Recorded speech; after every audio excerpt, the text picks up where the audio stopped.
Hola gente, ¿cómo están? Bienvenidos una vez más a un episodio de La Economía P2P. ¿Cómo están? Como siempre estamos acá con Ian. ¿Todo bien, Ian?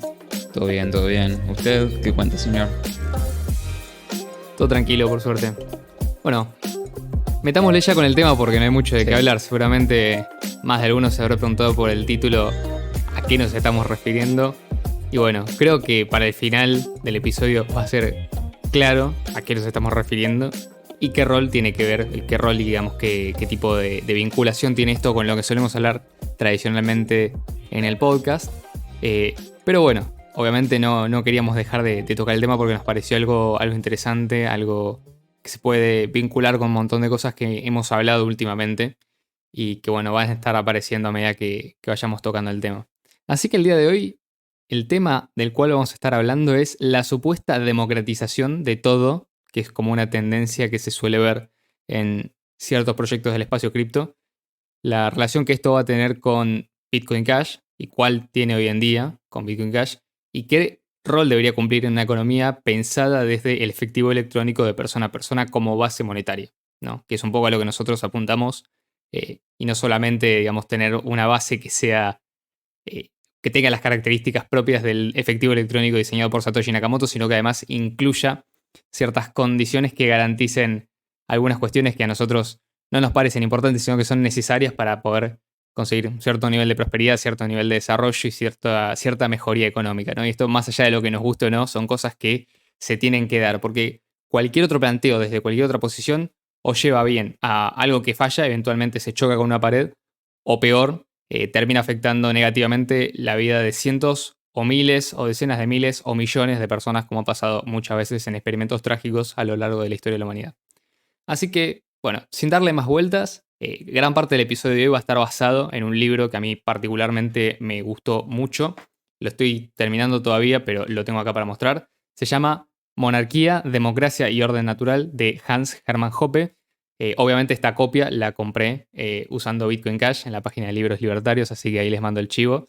No nos están financiando el podcast, simplemente es una excelente página que acepta Bitcoin Cash y tiene un excelente material de lectura, así que bueno, si les interesa conseguir su copia física, ahí lo tienen. Y si no, obviamente, lo pueden buscar en internet porque como saben, los libertarios no tienen concepto de propiedad intelectual porque no existe algo que no se puede, o sea, no se puede poseer una idea como tal. Sí, Bueno, sí, otro día creo que podríamos meter un podcast al respecto. sí. Entonces, bueno, eh, empecemos un poco con el tema en sí. Básicamente en el mundo cripto existe como una tendencia, como dije al principio, a querer democratizar el acceso a todo, ¿no? No solamente, digamos, cuestiones económicas, sino que se quiere democratizar el acceso a la votación, o tener mayor participación de los usuarios en los cambios de la red, si es que los hubiera. Eh, entonces, se asocia en general el término democracia con las ideas de igualdad, con la idea de justicia y, sobre todo, y quizás peligrosamente, en mi opinión, con la idea de libertad. Y puntualmente esto se puede ver claro en proyectos que aseguran, por ejemplo, garantizar la participación de todos los usuarios, por ejemplo, aquellos que integran Proof of Stake o que intentan permitir que la barrera de entrada del sistema sea tan baja que cualquiera pueda participar, como por ejemplo el caso de Nano. También aquellos proyectos que buscan generar un sistema de identificación o de identidades, como por ejemplo el WorldCoin o el sistema UBI, es decir, una persona, una identidad o una persona, un voto. Y también aquellos proyectos que en lugar de resolver exclusivamente problemas económicos buscan resolver también problemas sociales, sin pasar por lo económico apuntando directamente a lo social, ¿no?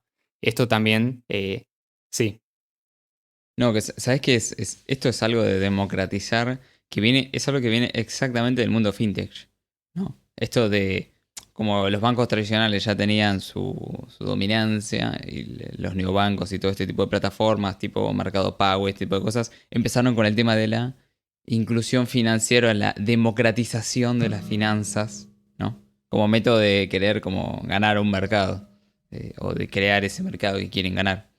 Entonces es algo que la democratización, que es esto de dar acceso a todos es eso más o menos, ¿no? Democratizar, te lo asignan a darte acceso a la democratización financiera, es que tengas una cuenta bancaria, poner ese tipo de cosas. Eh, claro, Así que exactamente. es algo De que hecho, se habla de se mama justicia del mundo financiera fiat. también. ¿Sí? Entonces cuando alguien dentro del mundo cripto te habla de la democratización de, te está trayendo un concepto del mundo fiat. No es un concepto cripto eso. No. Claro, no es un concepto por lo menos que haya Para, nacido con Bitcoin, esto lo vamos a ver para tener en más cuenta, digo. adelante. Pero obviamente es interesante porque si de golpe elementos del sistema financiero tradicional se están, o sea, digamos, elementos no La positivos del sistema discursiva. financiero tradicional.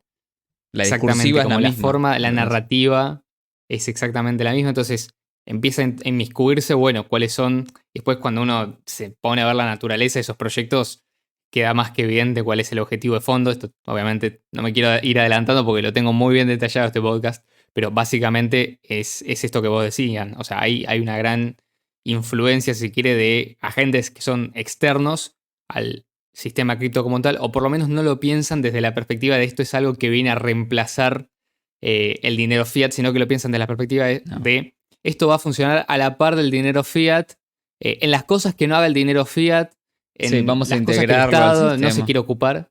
Exactamente, es como una forma de integrarlo hasta cierto punto, ¿no? Entonces, bueno, básicamente con esta idea de que hay que democratizar todo y que cualquier cosa que se aleje de un sentido democrático tal cual lo define la palabra, está completamente considerado anatema, por no decir algo que es completamente nocivo y que debe ser eliminado, se ataca a Bitcoin, que al diseño de Satoshi me estoy refiriendo obviamente. Porque según ellos, lo que diseñó Satoshi Nakamoto con prueba de trabajo, con el consenso Nakamoto, con los mineros tomando decisiones, incluyendo transacciones, para algunas personas no es lo suficientemente democrático. Acá no voy a dar nombres, ni puedo, si querés, mencionar a una persona específica, pero a lo que me refiero es, en general, está como esta idea de que todos estos proyectos vienen a reemplazar, ¿no?, a Bitcoin, al diseño original, por supuesto, porque supuestamente falla en algo tan fundamental como que no es lo suficientemente democrático. O sea, no estamos Sí, acá hablando ni siquiera de cuestiones económicas, no estamos hablando de si el sistema de incentivos funciona. No, lo que les preocupa a ellos es si el sistema es democrático o no y qué definición de democracia usen. Entonces, en definitiva es, bueno, esto para mí no es democrático, entonces mirá qué interesante, yo te doy una solución que es democrática. Esto es lo que vos tenés que usar. sí, Porque sí. si no estás usando esto, no sos democrático. Es que es el sastre de Y tu bueno, ¿cuáles sistema, son? ¿viste? Te mide con el Exacto. decomactrómetro y te dice si sos o no democrático y después te dice, bueno, esto te va a salir tanto y entallado justo para vos, ¿viste? Totalmente. Entonces, ¿cuáles son las críticas de este sistema tan antidemocrático que es Bitcoin, supuestamente? Bueno, dicen que los mineros tienen un control injusto sobre la red. Que Proof of Work, que básicamente es, eh, digamos, la dictadura de los mineros, por hacer una analogía un poco sarcástica con lo de la dictadura del proletariado, ¿no? Pero básicamente Proof of Work es una CPU, un voto. Esto está definido en el white paper de Bitcoin. De hecho, creo que usa esa misma expresión, un CPU, un voto, en el cual básicamente explica que los mineros que aportan poder de cómputo son los que tienen el poder de decisión. ¿El poder de decisión sobre qué? Bueno, lo que explicaba Bitcoin era, el white paper me refiero, lo que explicaba el white paper era cómo garantizar un historial de transacciones homogéneo en el cual una red descentralizada de pares se identifique, digamos, de forma inequívoca. Es decir, cómo nos ponemos de acuerdo en algo en lo cual no tenemos otra forma de ponernos de acuerdo para que no haya trampa, nadie altere. Bueno, esto es la idea con la que sale Satoshi Nakamoto, se le ocurre la prueba de trabajo, incluyéndola con otras herramientas, como por ejemplo las cadenas de bloques y otras primitivas criptográficas que ya hemos hablado en otros episodios puntualmente de eso. Pero bueno, si les interesa, también tenemos un episodio exclusivamente dedicado a explicar el Proof of Work o prueba de trabajo, que básicamente para nosotros es el algoritmo de consenso superior incluso a otros que han surgido posteriormente, porque justamente parten de la idea de que Proof of Work, según ellos, es antidemocrático. ¿Por qué? Bueno, porque básicamente, esto es la segunda crítica que le hacen, los usuarios directos, es decir, un usuario no minero, alguien que no aporta poder de cómputo, no tiene forma de controlar lo que sucede en la red si no invierten en minería. Aclaro por las dudas, esto no es lo que dice la gente de BTC. La gente de BTC dice que Bitcoin se convierte en un sistema democrático a partir de que la gente tiene más nodos. Por eso, ellos dicen que para democratizar el acceso a la red, todo el mundo tiene que tener un nodo.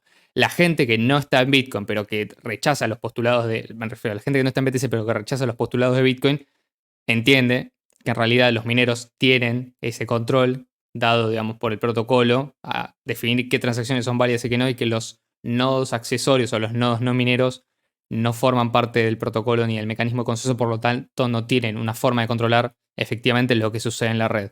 Entonces, bueno, inventaron algunas alternativas. Entre ellas, la primera y más importante, porque es la que más se suele ver en este tipo de proyectos, es Proof of Stake, que ya lo hemos hablado también, o también conocido como prueba de participación. Entonces, según ellos, todos los usuarios con Proof of Stake tienen la posibilidad o la capacidad de poder participar en la red, en el mecanismo de consenso, poniendo fondos en staking. Obviamente esto para cualquiera tiene una desventaja, que puede ser más democrático en cuanto que le da a cada usuario la posibilidad de participar, pero solamente en la medida que su balance se lo permita. Es decir, va a tener más peso de elección en una red alguien que tenga, por ejemplo, eh, no sé, 100 Ether, caso de Ethereum, que es Proof of Stake, perdón, que una persona que tenga un Ether, por así decirlo. Entonces vas a tener un desbalance, o sea, no todos los votos van a ser iguales. Entonces, como falta, o sea, es más democrático que Proof of Work para estas personas, pero es menos democrático que una persona un voto, surgen las ideas de, bueno, una persona un voto, hagamos un sistema basado no en cantidad de dinero invertido, sino en identidades. Bueno, acá ya tenemos WorldCoin y UBI, por ejemplo, el token UBI. Ahora, Sí, para eso se necesita ¿querías comentar algo, Ian? distinguir. Sí, para este sistema tenés que distinguir, monitorear, controlar y diferenciar a las personas. Para un sistema de un Totalmente. voto, una persona. O sea, es verdad, tenés que lograr conseguir esto. Entonces, tenemos como distintas escalas. Algo que supuestamente no es democrático, como lo es Proof of Work.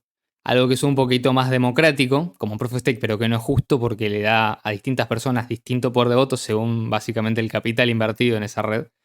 Y por último, un sistema como el que quieren implementar de un voto, una persona, una entidad, un voto. Ahora, paradójicamente, y no es paradójico esto, ahora después van a entender por qué cuando lleguemos a la segunda parte, que es donde va a estar el juguito, la salsa del podcast, que es cuando vamos a traerlo a Jope y nos va a estar explicando acá en persona prácticamente lo que él piensa de todo esto. Bueno, Sí, paradójicamente, escuchaste mientras bien. más... Jope se suma al podcast. ¿Te imaginas? Sí, eso sí, va a estar presente mediante las palabras que yo parafraseé de él, aclaro por las dudas, ¿no? Claro. No, no, no va a estar presente.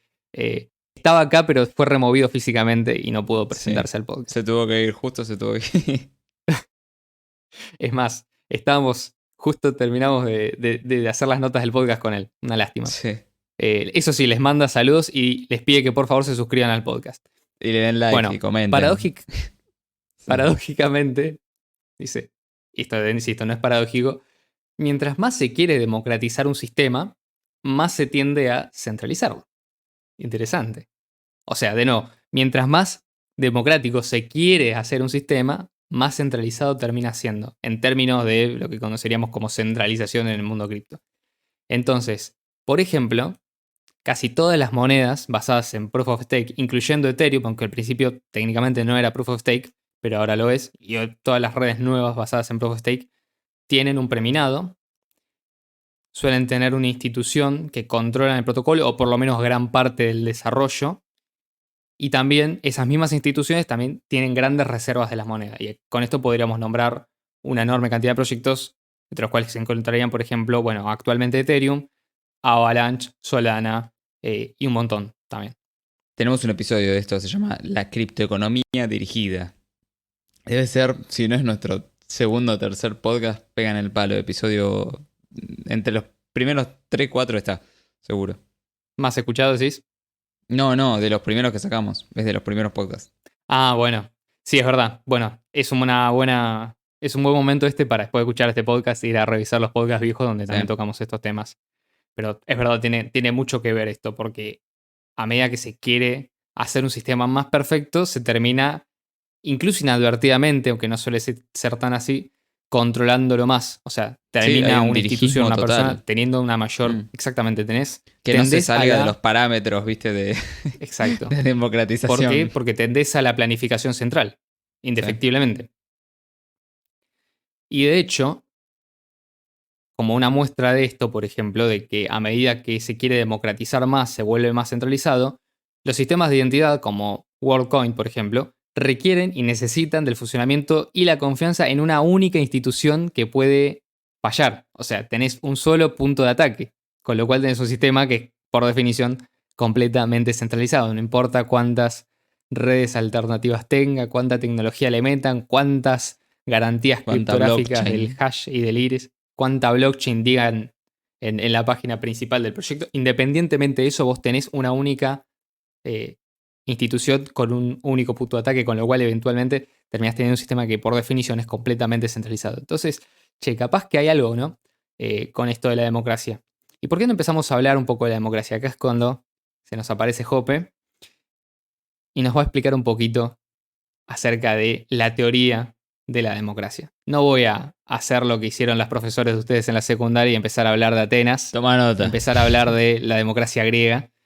¿Por qué? Porque eso todo el mundo ya lo sabe y la verdad a nadie le importa porque nadie cree que la democracia sea eso tampoco. Y de hecho, las características de esa democracia no son las características de la democracia tal cual se interpretan hoy en día.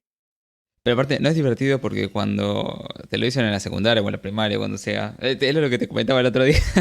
Que te dicen, no, la democracia en Atenas espectacular, pero no para más. O sea, solo a pequeña escala. A escala grande no funcionaba. Pero después cuando se trata, viste, después tenés tipo India y te dicen, no, es el paraíso de la superdemocracia más grande del mundo, viste. Como si eso es claro. ¿Por qué? Porque tenés Claro. una elección y votan 700 millones de personas. Sí, sí, más o menos. Es eso la democracia. ¿Quién vota más? Lo cual es curioso porque India entonces sería más democrático ponerle que, no sé, que un cantón de Suiza con Sí, democracia sí, pero directa. me hace reír eso, viste, que dicen, no, no, en escala grande no funciona. Haces 2 páginas después y te dicen las maravillas de la democracia moderna. Por Le eso. faltaba tecnología, ese era el Entonces, tema. a lo que voy con esto es, eventualmente, como dice Ian, o sea, hay una diferencia entre la definición de lo que es la democracia entendida en un sentido clásico como el origen de la palabra, simplemente, digamos, un poder distribuido en el pueblo en el cual, digamos, cada ciudadano se le otorgan, se le asignan derechos idénticos en cuanto a la participación política, y después los límites de la democracia actual que se viene a plantear como un absolutismo en el sentido de que por encima de la democracia no suele haber nada en términos prácticos, es decir, cualquier ley que sea votada por una mayoría puede ser considerada como válida y legítima por ese sistema.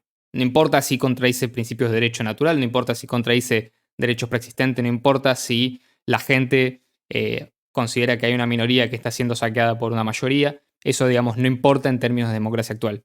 Entonces, esto es una definición un poco parafraseada de lo que es la democracia para Hoppe. Si algún día, por una casualidad de Hoppe, nos está escuchando y entiende español, obviamente, le pido disculpas si en algo me confundo, pero prometo que hice el mejor intento de sacar la definición más ajustada a lo que él dice en un libro que debe tener casi 400 páginas.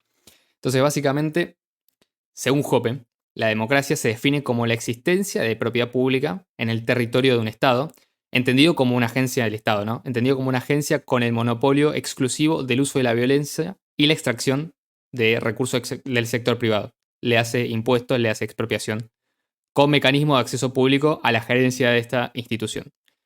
O sea, ¿a qué me refiero? Con gerencia, bueno, cualquiera puede convertirse en un presidente, o por lo menos en papeles, Claro. cualquier ciudadano, ¿no? Cualquier participante en esa sociedad puede convertirse en un presidente, pero el presidente no es rigurosamente hablando el dueño de esos recursos nacionales, por ejemplo, sino que es un curador o un gestor o un administrador temporal. Es decir, y acá está la clave es en la palabra temporal.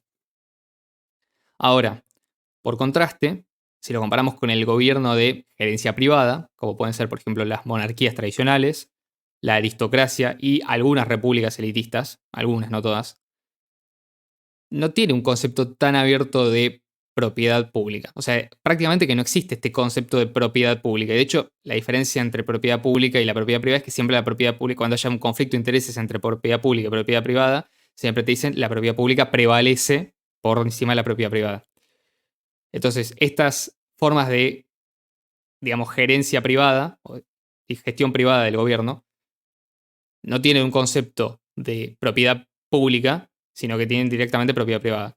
¿Por qué? Porque toda tierra se considera privada, incluyendo las tierras que ellos mismos administran o gobiernan.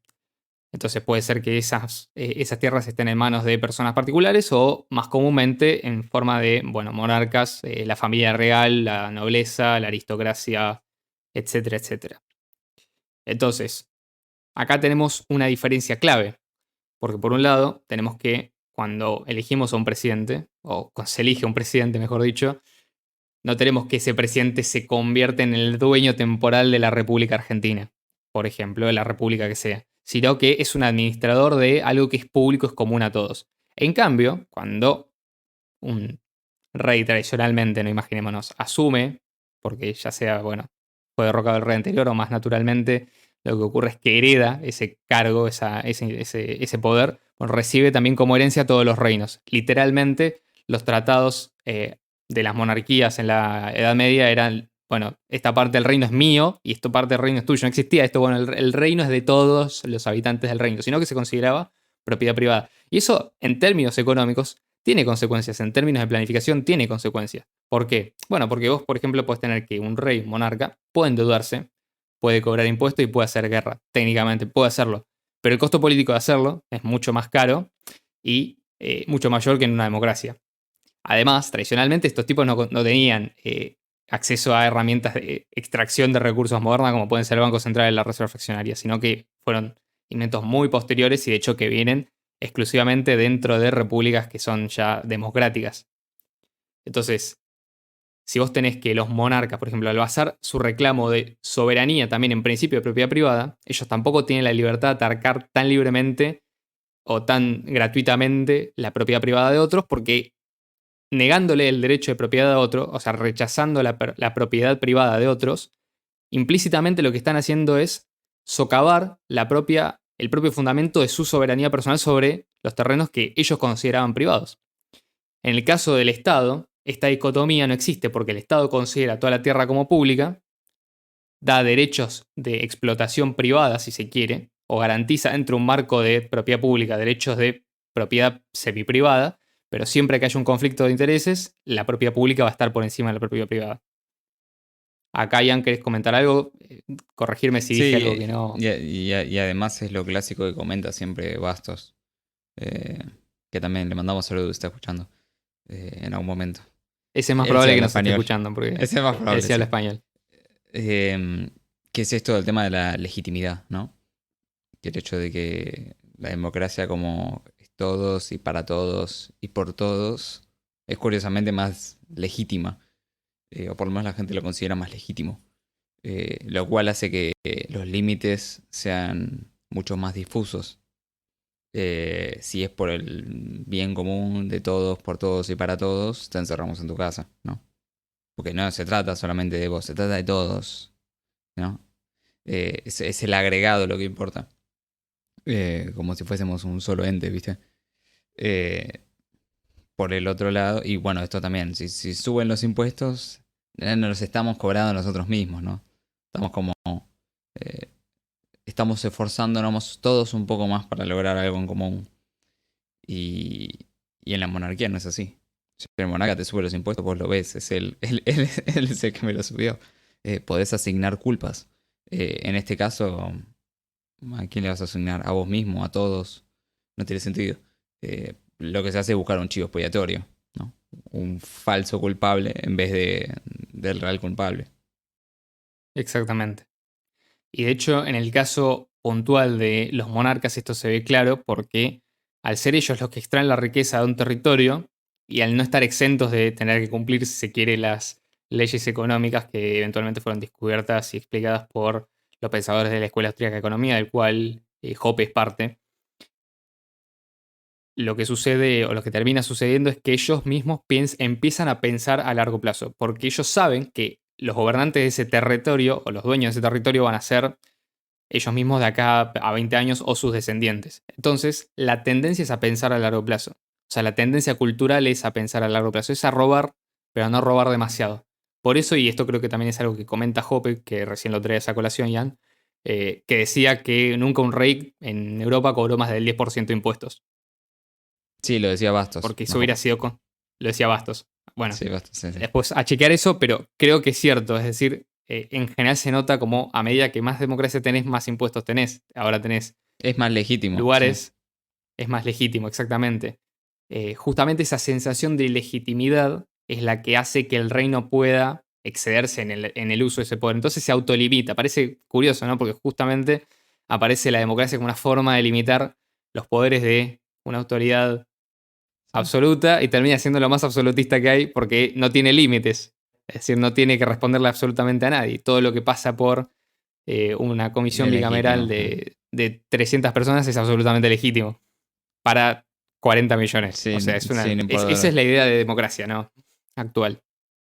Bueno, entonces, la conclusión de Hoppe es que el gobierno democrático actual tiende en general a la desculturización de la sociedad, o sea, una decadencia cultural, el incremento de la tasa de preferencia temporal, o sea, que la gente empieza a pensar a más corto plazo, o sea, deja de tener hijos, deja de ahorrar, deja de invertir, y además incluye por necesidad la pérdida de derechos de propiedad. Entonces vas a tener que los riesgos, por ejemplo, en términos de, bueno, esto me lo pueden sacar o no, suelen ser mucho más grandes, sobre todo, digamos, en términos de capital, ¿no? O sea, es más difícil generar industrias que sepan que van a poder contar con los recursos de los cuales ellos mismos se hagan mediante, por ejemplo, vías legítimas, como puede ser el comercio, la apropiación originaria o la producción. Bien, entonces, en un contexto natural de desigualdad de la riqueza, en el cual estamos hablando, por ejemplo, una situación previa a la democracia, una situación de un orden natural, el concepto de acceso público a las herramientas impositivas del Estado permiten una extracción de la riqueza de una minoría más rica a una mayoría comparativamente más pobre. Esto que termina haciendo es violando los derechos de propiedad y, por definición, el principio de una agresión. ¿Por qué? Porque básicamente ahora el Estado, que se pone por encima de absolutamente todos, este Estado que se autodenomina democrático, que es la forma de gobierno que ellos nos dicen más legítima que existe, a partir de ahora no tiene ningún límite y puede el Estado violar derechos de propiedad. ¿Por qué? Porque la propiedad pública siempre está por encima de la propiedad privada. Entonces, si hay que cobrar cada vez impuestos más altos, y de hecho hay que poner impuestos regresivos, y de hecho hay que cobrar impuestos a las grandes fortunas, y de hecho hay que expropiar o nacionalizar empresas que sean claves para el desarrollo nacional, porque esos son los argumentos que suele dar el Estado. Bueno, eso se puede hacer, se puede violar. Ahora, cualquier, digamos, intento en un orden natural de hacer eso hubiera sido considerado una clara violación a los derechos de propiedad y al principio de una agresión. O sea, no se hubiera podido hacer. Esta concepción de la propiedad pública lo que hace es generar esta idea de que se pueden violar los derechos de propiedad. Y, como segunda consecuencia, esto es algo que recién comentaba, el horizonte temporal de las mayorías, es decir, de los have-nots, se vuelve cada vez más corto, es decir, empiezan a pensar a cada vez más corto plazo, y esto no se suele ver, digamos, de forma inmediata, o sea, tenés democracia y a los 10 años tenés una tribu prehistórica, sino que se ve generación tras generación. Bueno, se penaliza el ahorro, se crean instrumentos más viles de extracción, como pueden ser, por ejemplo, la banca central y la reserva fraccionaria, entre otras cosas. Entonces, esto es parte del desarrollo de una sociedad que se estanca y se profundiza en este sistema que Hoppe considera como contrario a un orden natural. Y aclaro porque esto es algo que siempre se le critica, el tipo no es monarquista. Simplemente dice los incentivos con los cuales operaban las monarquías son completamente diferentes y de hecho opuestos a los incentivos con los cuales operan los actuales gobiernos democráticos. No es que Hoppe sea defensor de la aristocracia o de la monarquía, en un sentido, o sea, no los quiere, pero digamos los prefiere a la Sí, democracia, por obvio. ejemplo. Y de hecho, y esto no debería resultarle llamativo a prácticamente ninguno, pero por ahí a algunas personas les resulta llamativo porque no se suele ver, no se suele escuchar muy a menudo. eh, los principales padres fundadores de las escuelas de pensamiento democráticos, ya sean los padres fundadores de Estados Unidos, los libertadores de las Américas y demás, solían tener ciertos, a pesar, digamos, de que ellos estaban rebelando contra un imperio que consideraban como totalitario o un poder injusto, y querían, en general, tenían una tendencia a ideas liberales de democracia, no, perdón, no de democracia, sino de república. En general, los padres fundadores de estas repúblicas no creían en el acceso universal a los derechos de voto y de representación. Por ejemplo, en Estados Unidos solamente, originalmente, podían votar hombres blancos que tuvieran terreno, o sea, que tuvieran propiedad.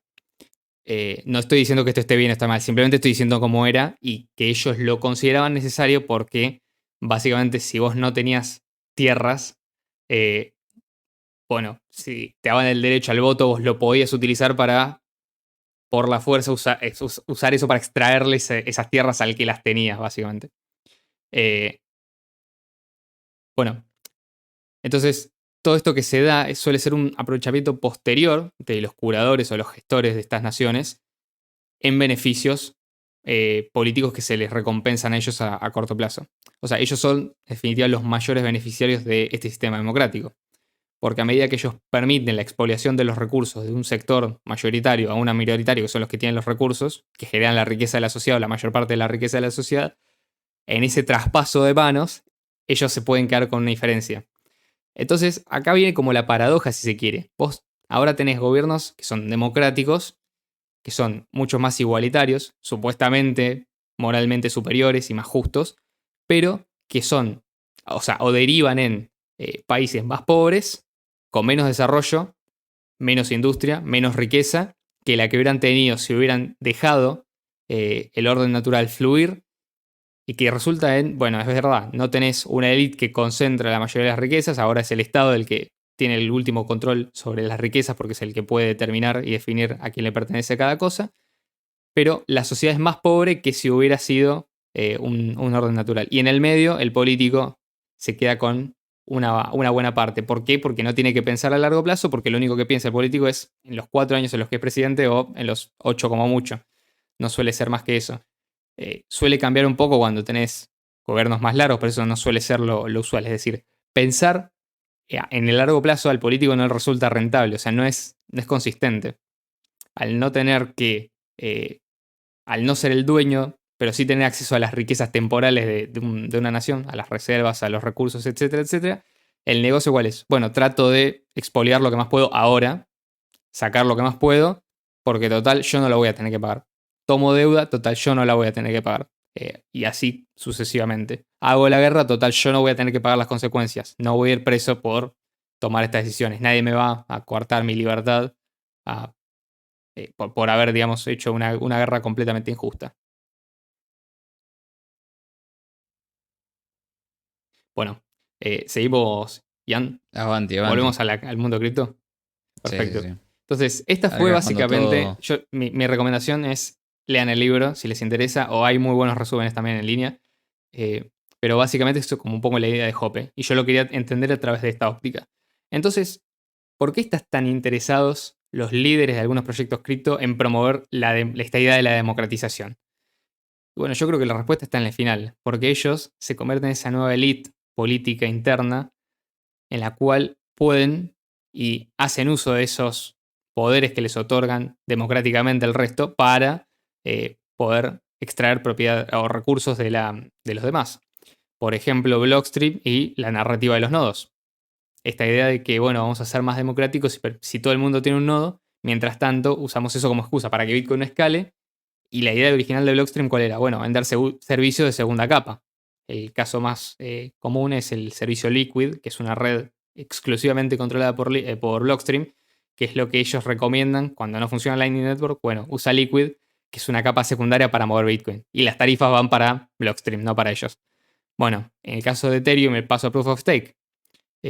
La fundación de Ethereum tiene, creo que el 30% de todos los Ether emitidos. O sea, tiene el 30% del poder de decisión sobre la red. Prácticamente la pueden controlar y hasta o sea, tiene un peso, digamos, importante en las decisiones que tomen.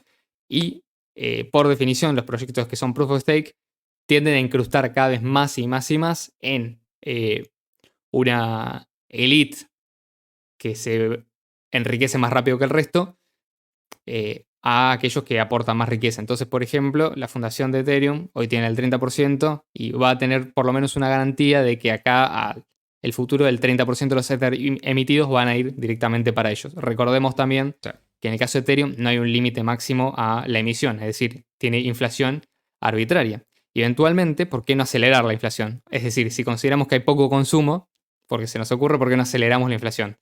¿O por qué no hacemos una nueva estructura de derivación de fondos, en la cual, no sé, votemos para que a las cuentas que tengan demasiado se le pueda retirar una determinada cantidad de fondos para sostener la red? O, por ejemplo, que es lo que quiso hacer la gente de Bitcoin a veces en Bitcoin Cash. Vamos a cobrar un impuesto del 8%. Es decir, en definitiva, terminás teniendo esta idea como, ¿por qué? Para que podamos más democráticamente financiar los proyectos de la comunidad. Es siempre el mismo argumento.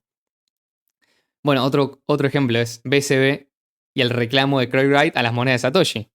Es decir, hoy en día Craig Wright reclama en BSB las monedas de Satoshi y lo que hace es básicamente modificar el protocolo para que se puedan retirar esas monedas a direcciones que él controla. Con lo cual estaría expoliando en BSV la riqueza de Satoshi. No lo puede hacer en Bitcoin Cash por cuestiones lógicas y porque además, bueno, acá tenemos la posibilidad de la secesión, que es una forma, digamos, de libertad no violenta. Y bueno, por último, quería pasar a este tema que me parece como el más importante, que es como un poco el moñito de todo esto. Sí. ¿Tiene sentido hablar de democracia en Bitcoin? Y si yo les pregunto ahora, después de escuchar todo esto, ¿ustedes qué creen? Bueno, la respuesta es sencilla y Bitcoin, por diseño, no es democrático. Y está bien que no sea democrático.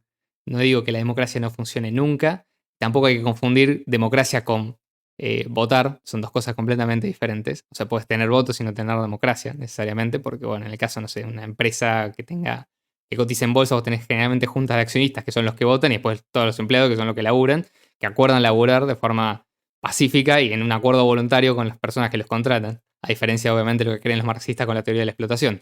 Pero bueno, en caso puntual de Bitcoin, Bitcoin por diseño no es democrático. El poder de decisión no lo tiene la totalidad de la red. En el sentido de entendiendo la red como los mineros, más los usuarios, más los operadores de servicio, más todas las cosas añadidas encima.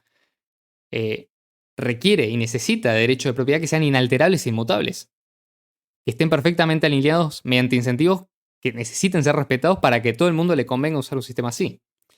Si Bitcoin, desde el principio, desde el momento cero, no hubiera garantizado derechos de propiedad inalienables mediante el uso de criptografía de clave pública y privada, no hubiera tenido el éxito que tuvo. Es decir, se hizo conocido por haber implementado un sistema de efectivo electrónico que era inconfiscable.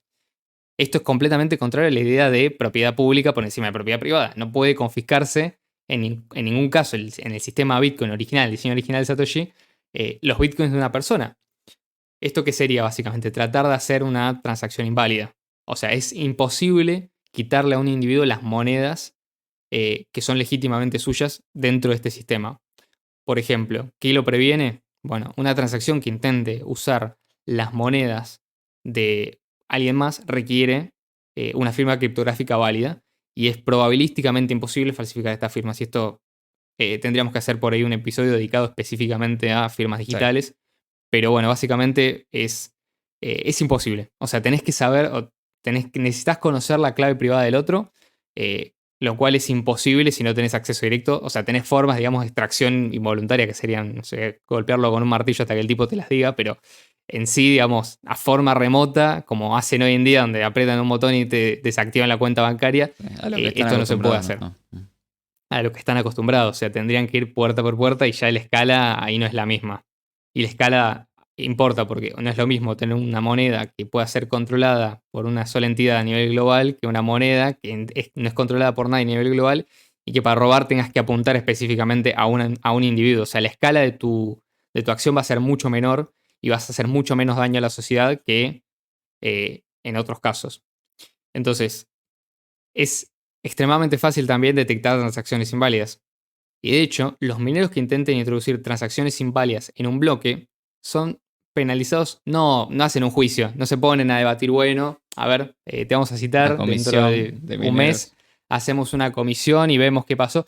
Estás penalizado instantáneamente en este sistema, o sea, no hay juicio, tenés un castigo inmediato. ¿Por qué? Porque el sistema de prueba de trabajo, que es una CPU, un voto, e insisto, votar no es lo mismo que democracia, el resto de los mineros votan en contra de tu bloque, rechazando construir encima de ese bloque. Entonces, tenés una penalización inmediata. El minero que intenta falsificar firmas criptográficas automáticamente arriesga poder de cómputo, electricidad, competitividad, su capital, su permanencia en el sistema, baneos de los demás nodos. O sea, no es gratis hacer esto. Los derechos de propiedad en Bitcoin están plenamente garantizados. Bueno, dado que los usuarios, es decir, quienes utilizamos la red a diario, no tienen una voz directa en las reglas de consenso, y esto es cierto, por lo menos no en la etapa 2 de Bitcoin, que es lo que hablamos en el episodio creo número 73 con Marcelo de la economía, perdón, de No hay almuerzo gratis. Bueno, vayan a ver ese episodio. En este caso, en la etapa 2, que sería la etapa en la cual ya los mineros viven exclusivamente de las tarifas de la red y están incentivados, o sea, cambia, digamos, el incentivo hacia los incentivos originales de Bitcoin, o por lo menos los que estaban pensados para Bitcoin en un estado muy desarrollado. Las monedas nunca pueden ser nunca pueden verse en peligro de confiscación porque están garantizados este tipo de cuestiones criptográficas. Entonces, es imposible que un usuario intente confiscar las monedas de otro usuario por una cuestión de celos, por una cuestión de envidia. Es decir, vas a tener que ganar tu riqueza de forma honesta dentro del sistema. No hay vías cortas, no hay llorarle a alguien para que te dé un subsidio, no hay, digamos, truquitos que vos puedas hacer, no hay un Estado que te ampare.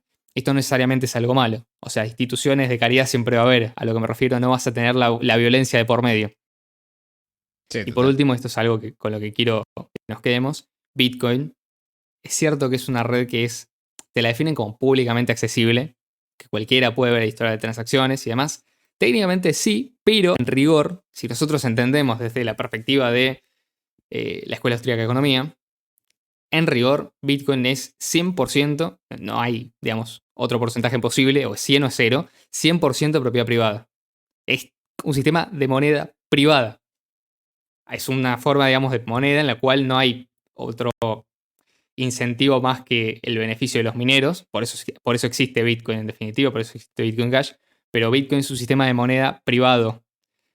O sea, se entra, digamos, por acuerdo voluntario, se entra aceptando la moneda como tal, como medio de pago, se entra reconociendo que tiene un valor de mercado, etcétera, etcétera. Perfecto. Pero sigue siendo un sistema privado.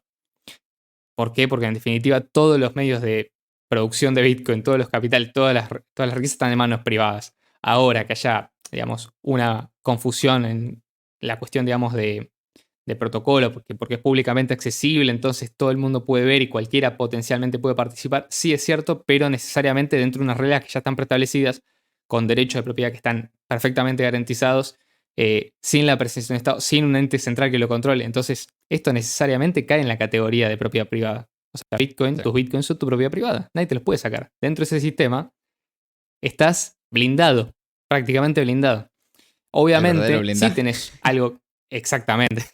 Bueno, obviamente si tenés algo que decir como usuario, vos elegís qué versión de Bitcoin querés utilizar. O elegís hasta en qué proporción querés utilizar cada una. Por ejemplo, si te gusta más la versión de Craig Wright, perfecto. Sabé, lo único, ¿no? Que es Que propiedad si pública. vos el día de mañana tenés tu balance ahí, no tenés ninguna garantía de que no se pueda modificar el protocolo para eh, robarte los fondos, por ejemplo. O en el caso de BTC, si te gusta BTC, está perfecto, ponele, pero vas a tener siempre el riesgo de que, bueno, y si metemos un poquito de inflación, che, ¿y qué pasa si las tarifas no suben y no se pueden mantener los mineros? ¿Y qué pasa si la espiral de la muerte? Bueno, o sea, tenés otros riesgos que vos estás aceptando, pero digamos, nadie te manda a aceptarlos, son voluntarios. Eh, yo lo que entiendo es que el único sistema de Bitcoin que hoy persiste, que mantiene el modelo de incentivo original, es Bitcoin Cash y que ese sistema de incentivos respeta la propiedad privada, respeta los derechos de propiedad. No es necesariamente democrático y eso no es algo malo, sino que es gracias a eso que el sistema funciona. Porque imagínate si los mineros pudieran, por ejemplo, cobrar monedas por trabajo que no hicieron. Es decir, por haber encontrado bloques que por haberse asignado monedas a un bloque que le pertenecía a otro minero. No habría Hay que mineros, escanearle el iris porque a nadie los mineros, ¿viste? competiría. Exactamente, no tiene sentido eso. Y bueno, eso es un poco, si se quiere, la idea acerca de la democratización de absolutamente todo. Los invito a desconfiar de quienes hablan de democratización. Los invito a quizás leer de nuevo, insisto, el libro de Hoppe, que es excelente. Va mucho más en detalle de lo que yo podría ir en 40 minutos de podcast hablando de este tema. Y cada palabra que el tipo escribe tiene sentido. Al principio choca, admito eso. Al principio leer a Hoppe choca. Por ahí si no están muy acostumbrados a cierto tipo de lecturas, pues es una primera fuerte lectura, pero despierta mucho, porque en definitiva lo que uno termina aceptando es que lo que dice tiene cierta razón. O sea, por lo menos entiende el modelo de incentivos de un sistema democrático.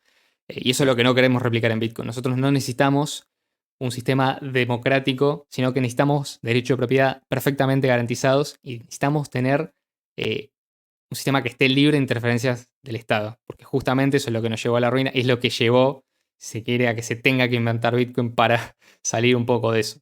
Si no, bueno, el mismo Satoshi tenía algo que decía al respecto cuando él puso en el mismo bloque Génesis, el 3 de enero de 2009, un mensajito explicando cómo el sistema financiero, fiduciario, había rescatado a los bancos mientras la gente se moría de hambre en las calles por la crisis. Así que bueno, eso es la democracia hoy en día.